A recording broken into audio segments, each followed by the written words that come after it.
నీలాతుంగస్తనగిరితటే సుప్తముద్బోధ్యకిష్టం పారార్ఛం స్వం శృతిశతశిరసిద్ధమచ్ఛాపయంతి సోచ్ఛిష్టాయాం సృజనిగళితం యా బలాత్కృత్య భుంక్తే గోదా తస్యై నమ ఇదమిదం భూయస్తు భూయః.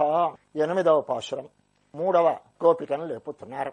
నిన్న మొన్న లేపినటువంటి పిల్లల్లో శ్రవణాన్ని చూపించారు. శ్రవణం 3 రకాలుగా ఉంటుంది.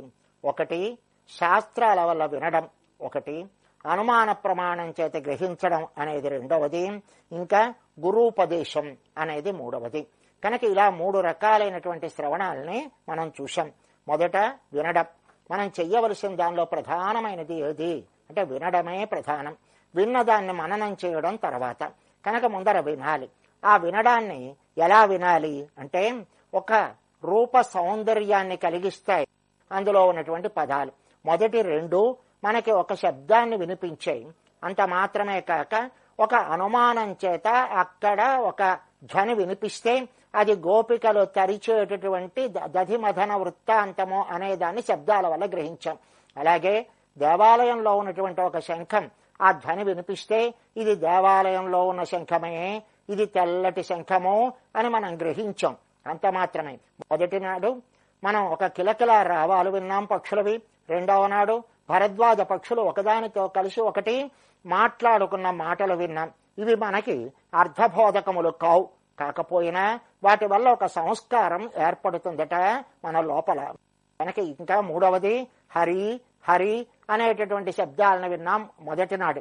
నిన్న నారాయణ, మూర్తి, కేశవ అని ఒక అర్థవంతమైన ఆయన చేసినటువంటి చేష్టలు, ఆయన యొక్క స్వరూపాన్ని తెలియచేసే వాటిని విన్నాం నిన్న. ఇలా ఈ శబ్దాల వల్ల మన మనసులో చిత్తంలో ఒక నైర్మల్యం ఏర్పడుతుందట.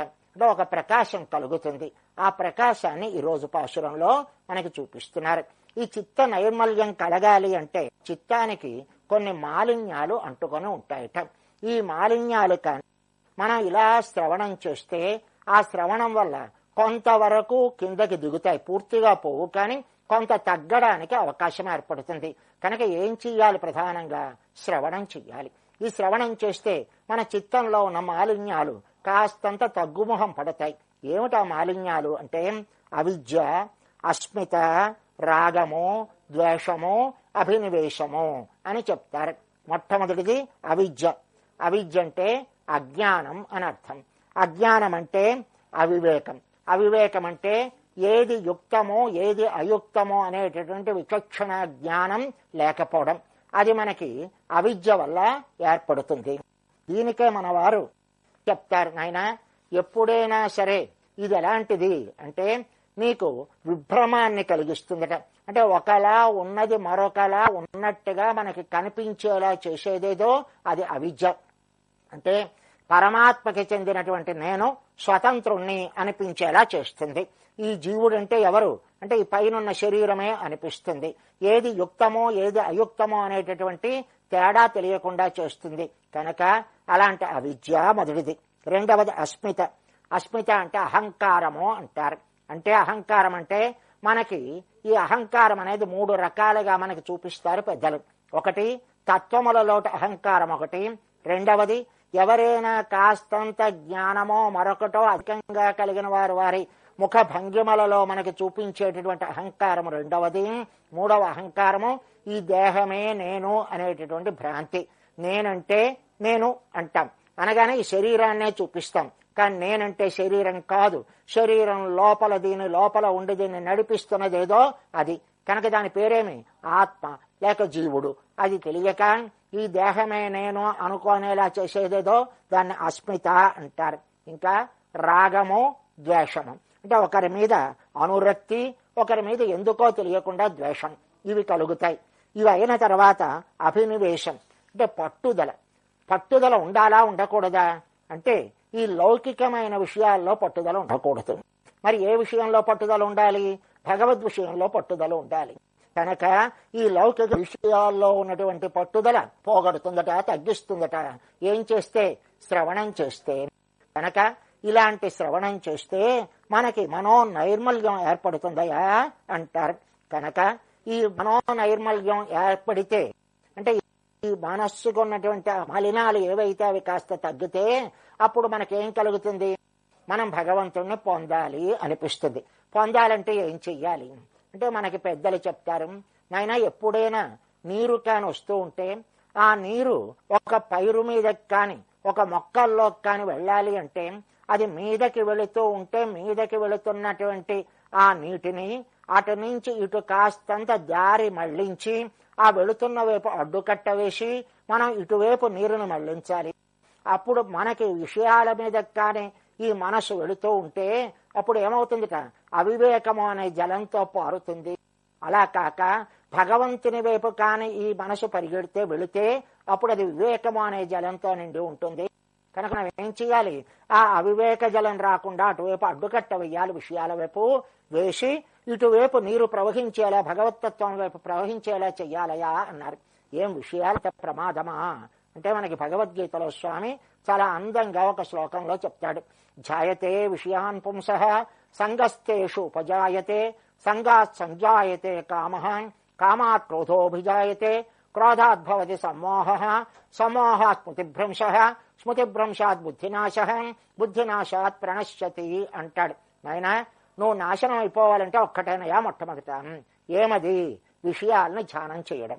కనుక విషయాలను ఎప్పుడైనా ధ్యానం చేసావా నీకు సంఘం ఏర్పడుతుంది, వాటి మీద ఒక అటాచ్మెంట్ ఏర్పడుతుంది. ఇది కాని కలిగితే ఆ వెంటనే ఏమవుతుంది? సంగాత్ సంజాయతే కామః, వాటి మీద నీకు ఒక కోరిక, అది లేకపోతే నేను ఉండలేను అనేటటువంటి కోరిక కలుగుతుంది. ఆ కోరిక ప్రమాదం. దానివల్ల ఏమవుతుంది? క్రోధం వస్తుంది. కనుక విషయాలకి విషానికి చిన్న తేడా ఉంది. ఒక అక్షరమే తేడా ఉంది. ఏమది? విషయము, ఇది విషము. విషయాలు ఎవడైతే తలుస్తాడో వాడిని నాశనం చేస్తుందట. విషము ఎవడైతే తన నోటితో స్పృశిస్తాడో వాడిని నాశనం చేస్తుంది. కనుక ఈ విషయాలు చాలా ప్రమాదము. కనుక ధ్యానం తలుస్తే చాను మన నాశనం చేసేటది. విషము లోపలికి వెళితే మన చంపుతుంది. కానీ విషయం అలాంటిది కాదు. కనుక విషయాల వైపు వెళ్ళేటటువంటి జలాలకి అడ్డుకట్ట వెయ్యాలి. అప్పుడు ఏమవుతుంది? మనకి ఒక కాలుష్యాలు ఉంటాయి మన చిత్తాన్ని, మనసుకి. ఆ కాలుష్యాలు పోవాలట. ఏమిటి ఆ కాలుష్యాలు అంటే 4 రకాలైనటువంటి చెప్తున్నారు. ఒకటి ఈర్ష్య, రెండవది పరులకి అపకారం చెయ్యాలనేటటువంటి వాంఛ, మూడవది అసూయ, నాలుగవది అమర్షము అని ఒక 4 చెప్పారు. ఈ 4 కాని పోవాలి అంటే మనం ఏమి అలవాటు చేసుకోవాలి మనసుకి అంటే మొట్టమొదటి ఈర్ష్యని కాని తగ్గించుకోవాలంటే మైత్రిని అలవాటు చేసుకోవాలట. ప్రాతికూల్యం అంటే అవతల వాళ్ళకి అపకారం చెయ్యాలనే వాంఛకాన్ని కలిగితే దయని పెంచుకోవాలట. అవతల వాళ్ళ మీద కానీ అసూయ కలిగితే సంబంధాన్ని బట్టి సంతోషం కలుగుతుంది అని భావన చెయ్యాలట. ఇంకా అమర్షం కాని కలిగితే అంటే ఎవరైనా ఏదైనా మాట అనగానే మన మనసులో ఒక ఆవేదన కలిగితే ఉపేక్షించు, అలాంటి విషయాలను గురించి పట్టించుకోకు అన్నారు. అలాగూ మనం కాని మనసుని పరిశుద్ధం చేసుకుంటే అప్పుడు మనకి ఒక నైర్మల్యం, ఒక ప్రకాశం కలుగుతుందట. అది ఈ రోజు పాశురంలో మనకి చూపిస్తున్నారు. కీழ்వానం వెళ్ళెన్రు ఎరుమై సిరువీడు మేవాన్ పరందనగాన్ మిక్కుళ్ళ పిள்ளைகளும் போவான் போகின்னாரை போகாமல் காத்து உன்னை கூவான் வந்து நின்றோம் கோது களமுடைய பாவாய் எழுந்திராய் பாடை பறைகொண்டு மாவாய் பிளந்தானை மல்லரை மாட்டியன் தேவாதி தேவனை சென்று நாம் சேவித்தால் என்று ஆராய்ந்து అరుள் ఏలోరెంబావాయ్ అన్నారు. కీழ்వానం అంటే తెల్లవారుగట్ల తూర్పు దిక్కున ఏమైంది? కీష్ వానం అంటే తూర్పు దిక్కున ఒక వెలుగు రేఖ వచ్చిందట. ఈ వెలుగు రేఖ రాగానే ఏం చేస్తారట? ఎరుమై సిరివీడు, ఆ గేదెలున్నాయే ఆ గేదెలన్నిటినీ కూడా ఆ చిన్న బీడుకు పంపిస్తారట. పెద్ద బీడు కాదు, చిన్న బీడుకు పంపిస్తారు. అంటే మొట్టమొదట ఇంకా మంచు పడి ఉన్నటువంటి బీడు ఏదుందో ఆ బీడు దగ్గరికి వెళితే ఆ బీడులో ఉన్నటువంటి గడ్డిని కానీ అవి మేస్తే ఆ మేసినప్పుడు అవి పాలు సమృద్ధిగా ఇస్తాయి. కనుక అలాగే చిన్న బీడుకు పంపించి ఆ చిన్న బీడులో ఉన్నటువంటి గడ్డిని మేసి మళ్ళీ వెనక్కి తిరిగి వస్తాయట ఆ గేదెలు. అలాగూ తెల్లవారిందమ్మా లే, ఇంచేత తూర్పు దిక్కున వెలుగు రేఖ వచ్చింది కనుక తెల్లవారినట్టు సూచకమన్నది కాదన్నదామె. ఏమించేత మీరు అటువైపు దృష్టి పెట్టి చూడడం వల్ల భగవద్ అనుభవంలో ఉన్నటువంటి మీ యొక్క ముఖ కాంతులు ఆ తూర్పు దిక్కులో ప్రసరించడం వల్ల అది తెల్లగా కనిపిస్తోంది తప్ప నిజంగా తెల్లవారడానికి సంకేతం కాదు అన్నదిగానే. అంటే మనమే కాదు, అజ్ఞానము కలిగినటువంటి పశువులు కూడా వాటి మేత కోసమని బయలుదేరి బయటికి వెళుతున్నాయి. కనుక తెల్లవారింది లే అన్నారు. మేయువాన్ పరందనగోన్, ఆ పచ్చిక మేయడం కోసమని వెళుతున్నాయి. అదేదో జ్ఞాన సముపార్జనం కోసం కాదు, వాటి ఆహారం కోసమనే వెళుతున్నాయి. మనము కూడా రాత్రి అయిపోతోంది, తెల్లవారిపోతోంది, కృష్ణ పరమాత్మతో చేరి ఉండే సమయం దాటిపోతోంది. ఆయన్ని మనం రాత్రిపూటే కలవగలం. కనుక అలాంటి సమయం పోతోంది కనుక మళ్ళీ పెద్దలు ఎప్పుడు మనకు అడ్డుపడతారో తెలియదు. కనుక రా, లేచి అని ప్రార్థిస్తున్నారు. అయితే నువ్వు ఒక్కరైనా వచ్చావు లేపడానికి? కాదు, మిక్కుళ్ళ పిళ్ళైగళం, మొత్తం పిల్లలందరూ కూడా, మన వేపల్లిలో ఉన్న పిల్లలందరూ కూడా పోవాన్ పోగిన్రారై, ఆ పోవడమే అంటే వెళ్ళడమే, అంటే కృష్ణ పరమాత్మని పొందడానికి వెళ్ళడమే ప్రయోజనంగా వెళ్ళిపోతున్నారు. అయితే అందరూ వెళ్ళిపోయినారు కదా, మరి నేనేం చెయ్యాలి? ఉన్న ఎక్కువ లేదు, వాళ్ళని అడ్డి నిన్ను పిలవడం కోసమని ఇక్కడికి వచ్చాం. వచ్చి వందు నిన్ను రోమ్ వచ్చి నిలిచామమ్మా అన్నారు. ఇలాగూ మొత్తం పిల్లలందరూ కూడా వెనక్కి వచ్చినారు అని ఆమెకు ఒక విశేషణం వేస్తున్నారు. కోదు కలముడయ అంటే మంచి కుతూహలము కలిగిన దానా, అంటే కృష్ణ పరమాత్మని పొందాలి అనేటటువంటి ప్రీతి అతిశయం కలిగినటువంటి పిల్లటమా. అలాంటి పిల్లని లేపుతున్నారు. లేపి అలాంటి ప్రీతి కలిగిన దానా, కుతూహలం, ఎవరికైతే తన మీద ప్రీతి ఉంటుందో వారి మీద ఆయనకి కుతూహలం ఉంటుందట. ఎవరి మీద స్వామికి కుతూహలం, ఎవరికి స్వామి మీద కుతూహలమో వారి మీద స్వామికి కుతూహలం. కనుక స్వామి యొక్క కుతూహలానికి పాత్రమైన దానా అని పిలిచి పావాయ్ పిల్ల యశుందిరాయ్ లే అన్నారంటే ఈమె బాగా భగవద్ అనుభవాన్ని ఇంతకు ముందే అనుభవించినటువంటి పిల్ల. అలాంటి పిల్లని ఈరోజు లేపుతున్నారు. పాడి ఏం చేస్తాం లేచి అంటే పాడి పరైకండు మనం పాడతాం. ఈ నామ సంకీర్తనం చెయ్యగానే ఆయన పర అనే వాయిద్యాన్ని మనకిస్తాడు. ఆ పరను స్వీకరిద్దాం, రా బయలుదేరు అన్నారు అని మళ్ళీ చెప్తున్నారు కొన్ని వృత్తాంతాలు. మావాయ్ పిళందానై, ఆనాడు ఆ గుర్రము యొక్క నోటిని చీల్చి అని మొట్టమొదటి మళ్ళీ ఆ కేసి సంహారాన్ని చెప్పి మల్లరై మాట్టియా, ఆనాడు చాణూర ముష్టికులు అనేటువంటి మల్లలను ఇద్దరినీ కూడా చిన్న వయస్సులోనే చంపేసి దేవాది దేవనై, ఎవడైనా కృష్ణ పరమాత్మగా చిన్నగా ఉన్నటువంటి బిడ్డ దేవాది దేవుడు అంటే దేవతలకు కూడా దేవత, దేవతలకు కూడా ఉత్కృష్టమైన వాడు ఆ స్వామి. ఏం చేయాలి? చంద్రు శరీ నాం సేవిత్తాల్, మనం కాని సేవిస్తే అంటే ఆయనే మన దగ్గరికి వచ్చి మనని పొందవలసి ఉండగా అలా కాకుండా మనం లేచి వెళ్ళి ఆ కేశవ అనే నామాన్ని, ఆ మల్లుడిని సంహరించిన వాడా అనేదాన్ని, ఆయన యొక్క దేవాది దేవా అని ఆ నామాలని కాని మనం స్మరిస్తే ఆయన ఏమంటాడు? అంటాట. అయ్యో అయ్యో మీరు వచ్చేసారా అని ఆరాయిందు మన బాధల్ని తెలుసుకుని కృప చూస్తాడమ్మా, లేచిరా అని ప్రార్థిస్తున్నారట ఇక్కడ. Falcon pumps stainless steel technology యొక్క జన్మదాత, ఇంకా మీ విజయానికి తోడు నీడ. మీ గృహ మరియు వ్యవసాయ అవసరములకు అతి తక్కువ విద్యుత్తును వినియోగించే పంపులు, నో మెయింటెనెన్స్, మీకు అందుబాటులో 24 గంటలు సర్వీస్ సదుపాయం కలదు. ఫాల్కన్, ఇది పంపు కాదు, బావా వారం రోజుల నుండి అమ్మ వెండి షాపింగ్ లో busy. PNP silver bird. Call 9701048000. Opposite Anchal gate, General Bazaar, Secunderabad. Wanted graphic designers, male and female, Telugu and English typing, proficient in CorelDRAW, Photoshop and Illustrator. 2 years advertising agency experience preferred. Send CV to studio@vaadiads.com. ఈశ్వానం వెళ్ళెండ్రు ఎరుమై సిరివీడు. ఆ తూర్పు దిక్కు తెల్లారింది అన్నారు. ఈ తూర్పు దిక్కు తెల్లవారింది అనగానే మనకి మనసులో శ్రవణం వల్ల కలిగినటువంటి ఒక మనో నైర్మల్యం కనిపించింది, ఒక ప్రకాశం కనిపించింది. అంటే శ్రవణం 2 రోజులు చేస్తే చేసినందువల్ల కలిగే ఫలితమేమో అది ఈ రోజు పాశురంలో మనకి చూపిస్తున్నారు. కలిగి ఏం చేశాం మనము? ఆ పిల్లని లేపడానికి వెళ్ళాం. ఆ పిల్ల ఎలాంటిది? ఇంతకు ముందే స్వామితో పరిపూర్ణమైనటువంటి అనుభవం కలిగిన పిల్ల. ఇంకా భగవంతుడంటే పరమ ప్రీతి, ఆయన్ని పొందాలనే కుతూహలం కలిగింది. అంటే ఆయనే తప్ప వేరొకడు నాకు రక్షకుడు లేడని పరిపూర్ణమైన విశ్వాసంతో ఆయన మీదే తన మనసును నిలిపి ఉంచుకున్నటువంటి పిల్ల ఆమె. ఎవరైతే అలా ఉంటారో వారిని పొందాలని చూస్తాట పరమాత్మ. అలాంటి కోదుకులముడయా అని ఆమెను అడ్రస్ చేశారు. చేసి ఆ గేదెలు అడవి చిన్న బీడికి వెళుతున్నాయన్నారు. అంటే ఇది శ్రవణం చెయ్యడం వల్ల కలిగినటువంటి ప్రకాశం ఎప్పుడు అలా ఉండిపోతుంది అని అనుకోక్కర్లేదట. ఎందుకని పెద్దలు వేయించేస్తారు ఊళ్ళోకి, వారి యొక్క ప్రవచనాలు వింటాం. విన్న తర్వాత ఏమవుతుంది, మనకి కూడా ఏదో మనసులో ఒక రకమైనటువంటి కాంతి కలిగినట్టుగా ఉంటుంది, ఏదో ఆనందాన్ని పొందుతున్నట్టుగా ఉంటాం వారితో కలిసి ఉన్నంతకాలం. వారు మళ్ళీ ఆ ఊరు నుంచి మరొక ఊరు వెళ్ళగానే మనం మళ్ళీ విషయాలు లంపటంలో చిక్కుకుపోయి మళ్ళీ అది కాస్త మనకి వెనక్కి మళ్ళీ పోతుంది. కనుక ఈ ప్రకాశం అనేది ఎప్పుడు స్థిరంగా నిలబడి ఉంటుంది.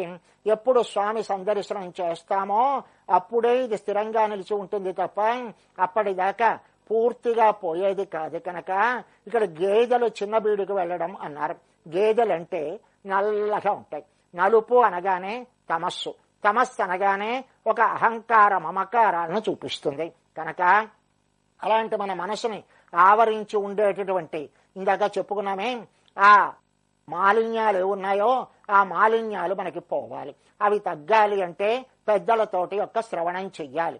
ఆ చేస్తే మనం కూడా మానసికంగా ఒక పరిపక్వత కలిగినట్టుగా భావన కలుగుతుంది. ఆ కలిగితే మనం ఎలా ఉంటాం, మనకు అహంకార మమకారాలు పోయినట్టుగా ఉంటాం. కానీ పోవు. ఇది ఊరికే వెళ్ళి మళ్ళీ సిరిబీడులో మేత వేసి మళ్ళీ వెనక్కి వచ్చేస్తాయట ఈ గేదెలు. అలాగే మనం మళ్ళీ సంసారంలో పడిపోవడానికి అవకాశం ఉందయ్యా. కానీ ఎవరో భగవద్ అనుభవాన్ని పరిపూర్ణంగా కావాలని భగవంతుని చేత స్వీకరింపబడ్డారో వారు మాత్రం అది స్థిరంగా నిలబడి ఉంటుంది. మనలాంటి వారికి ఇది మళ్ళీ మళ్ళీ మళ్ళీ మళ్ళీ శ్రవణం చేస్తే ఆ శ్రవణం చేయడం వల్ల దానిలో ఒక స్థైర్యం అంటే నిలకడ కలుగుతుంది అన్నదాన్ని చూపించారు. అయితే ఎవళ్ళు వచ్చారు, మిక్కుళ్ళ పిళ్ళైగళం. అయితే ఇంతమంది వచ్చేసారు కదా, మరి నేను ఒక్కతినే లేచి రావాలని ఎందుకయ్యా మీకు బాధ అంటే, కాదు, ఎప్పుడైనా భగవద్ అనుభవాన్ని అనుభవించినప్పుడు అందరం కలిసి అనుభవించాలి తప్ప ఒక్కరూ అనుభవించకూడదు అన్నదాన్ని తెలియచేస్తున్నారు. చేసేసరికల్లా లోపల పడుకున్నామేమి, బయట మేలుకొని ఉన్నవారేమి అంటే మనకి భగవద్గీతలో చెప్తూ యా నిశా సర్వభూతానాం తస్యాం జాగర్తి సంయమీ యస్యాం జాగృతి భూతాని తా నిశా పశ్యతో మునేహి అని ఒక శ్లోకాన్ని చెప్పారు. మునులైన వారట మనకి ఏది పగలో అది వారికి రాత్రి, మనకి ఏది రాత్రో అది వారికి పగలు అన్నారు. ఏమిటండి ఇది? మన రాత్రి వాళ్ళ రాత్రి మారిపోతాయా? మన రాత్రి వారి రాత్రి ఒకటి కాదా అంటే ఒకటి కాదు. ఏమిటి మనకి రాత్రి అంటే భగవంతుణ్ణి గురించి తెలుసుకోవడం అనేది మనకి రాత్రి. మనకి భగవంతుడు అక్కర్లేదు, లౌకికమైన విషయాలే కావాలి మనకి. కనుక మన రాత్రిది, అందులో వారు మేల్కొని ఉంటారు. అంటే ఎప్పుడూ కూడా భగవద్ అనుభవంలో ఉంటారు. మనకేది పగలు? లౌకికమైన విషయాలు. ఈ లౌకికమైన విషయాల్లో ఉంటాం మనం, వారు అందులో నిద్రపోతూ ఉంటారు, అది రాత్రి. అంటే వారికి లౌకికమైన విషయాల్లో లంపటం ఉండదు, భగవద్ విషయంలోనే పరిపూర్ణంగా మునిగి ఉంటారు.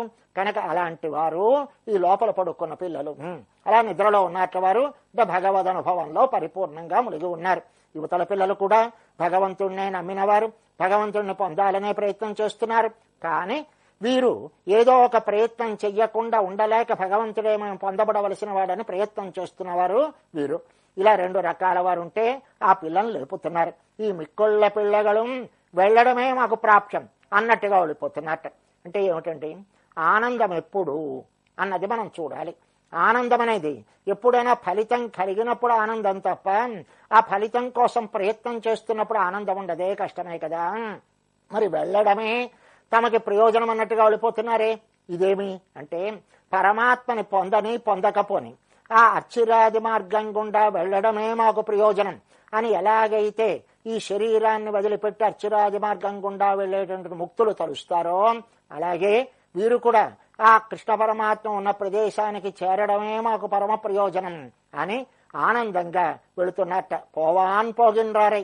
అయితే అందరూ వెళ్ళిపోయినారు కదా, మరి నేనెందుకు? కాదు, నువ్వు ఎలాంటి దానివి, మమ్మల్ని నడిపించవలసిన దానివి, భగవద్ అనుభవంలో ఉన్నదానివి. కనుక ఇంకా ఈ పిల్లలు ఏవలేదు అని చెప్పాం. చెప్పగానే వాళ్ళందరూ ఏం చేశారు? వెనక్కి మళ్ళీపోయినారు. వచ్చి భగవంతుని కన్నా భాగవతుల యొక్క గోష్ఠి ప్రధానము అన్నదాన్ని మనకి చూపించి వచ్చి ఏం చేస్తున్నాం మేము వందు నిండ్రం ఇలా వచ్చి నిలబడ్డాం అన్నారు. అంటే ఏమిటి వచ్చి నిలబడ్డం ఏమిటి అంటే, అవతల కృష్ణుడిని సేవించడమా తర్వాత చూద్దాం, నువ్వు బయటకు వచ్చి మాకు దర్శనం ఇచ్చావా అదృష్టం, లేకపోయినా ఇలా వచ్చి నీ ఇంటి ముంగిట నిలబడ్డమే మాకు పరమ ప్రయోజనం అన్నట్టుగా నిలబడ్డారట. అంటే మనకి విభీషణుల వారిని చూపిస్తారు. ఆ విభీషణుల వారు దక్షిణ దిక్కు నుంచి ఉత్తర దేశానికి వచ్చేశారంటే, రామచంద్ర ప్రభువు ఉన్న ఆ సముద్ర తీరానికి వచ్చారు. విభీషణుడు వచ్చి హస్తయేవ వ్యతిష్టత అంటారు. ఆయన ఆకాశంలో అలా నిలబడియే ఉండను అంటారు. ఏమిటయ్యా, ఉత్తరం తీరమాసాధ్య, ఉత్తర తీరానికి వచ్చాట. ఉత్తర తీరానికి రావడం అంటే మాకు రాముడు యొక్క అంగీకారం దొరక్కపోని, రాముడిని సేవించగలగని సేవించలేకపోని, ఆ దక్షిణ దిక్కులో ఉన్నటువంటి రావణాసురుణ్ణి వదిలేసి మాకు ఏది ప్రాప్యమో ఆ దిక్కు వైపు రావడమే మాకు పరమ ప్రయోజనము అన్నట్టుగా వచ్చేట ఉత్తర తీరానికి. పోనీ ఉత్తర తీరానికి వచ్చాడు. ఆ ఎదురుగా కిందని పిల్లలు ఉన్నారు. ఆ పిల్లల కిందని రామచంద్ర ప్రభు ఉన్నాడు. రామా అనొచ్చు కదా, కాని అలా అనలేదు. ఏం చూస్తున్నాడు, హస్తయేవ వ్యతిష్ఠత, ఆకాశంలో అలా నిలబడిపోయే ఉన్నట్ట.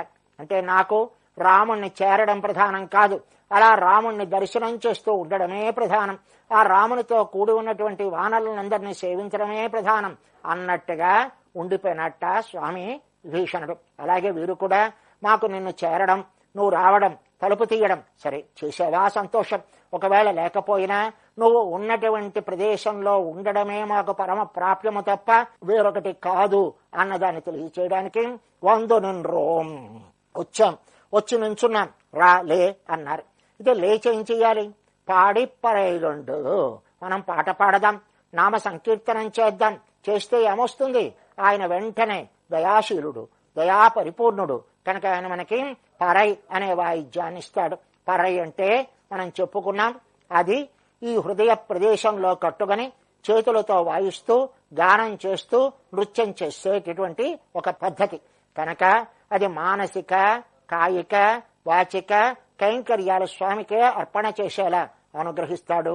కనుక రా ఆ పాడి మనం పాట పాడదాం అంటే లోపల మనం అనుభవించిన అనుభవం లోపల ఆగక బయటికి వెళ్లి విరిసేలాగా పాడదాం రా అన్నారు అని మళ్ళీ చెప్తున్నారు. మావాయి పిళందానై, మళ్ళీ ఆ అహంకారం అనే దాన్ని పోగొట్టినటువంటి ఆ కేసి అనే రాక్షసుని సంహరించినటువంటి ఆ స్వామి యొక్క వృత్తాంతాన్ని, అది మాత్రమే కాదయ్యా, మల్లరై మాట్టియ, మల్లుల్ని చంపినటువంటి, మల్లులంటే మనకి చాణూర ముష్టికులు అని ఇద్దరు మల్లులు.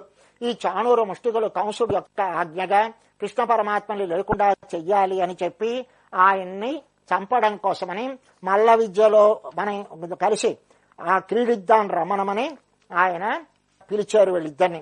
సరే వీళ్ళు వచ్చారు, కంసుడు రమ్మన్నాడు, వచ్చారు.